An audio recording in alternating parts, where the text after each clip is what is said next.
क'क्राझारनि CITआव सोलोंथाइ लानो गोसो गुदुं फरायसाफोरनि थाखाय मोनसे फोसावथाय 2026-27 सोलोंथाइ बोसोरनि थाखाय CITआव मुं थिसननायनि थाखाय एन्ट्रेन्स आनजादा खुंजानो थांगासिनो दं।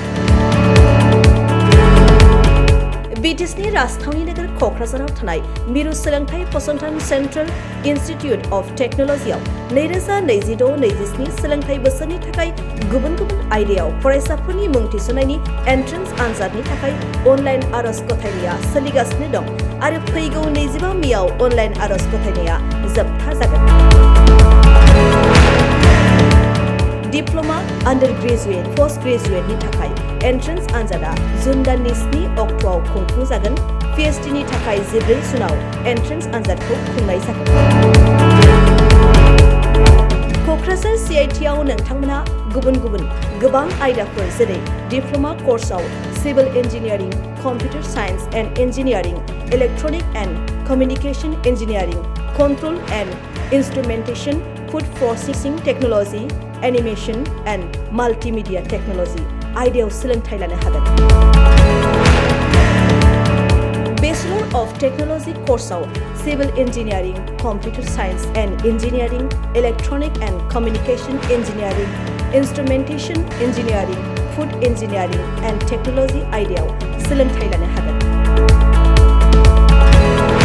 बेचलर अफ डिजाइनिं कर्स आरो मास्टार अफ डिजाइनिं कर्सआव माल्टिमिडिया कमिउनिकेशन एन्ड डिजाइन आयदायाव सोलोंथाइ लानो हागोन। मास्टार अफ टेक्न'लजि कर्सआव water resource and hydraulic engineering, green engineering technology, food engineering and technology, computer science and engineering आयदायाव सोलोंथाइ लानो हागोन। बेनि अनगायैबो civil engineering, computer science and engineering, electronic and communication engineering, instrumentation engineering, food engineering and technology, mechanical engineering, mathematics, physics, chemistry, humanities and social science आयदायाव PhD degree लानो हागोन। अब्ला मानोथो गोबाव खालामनो?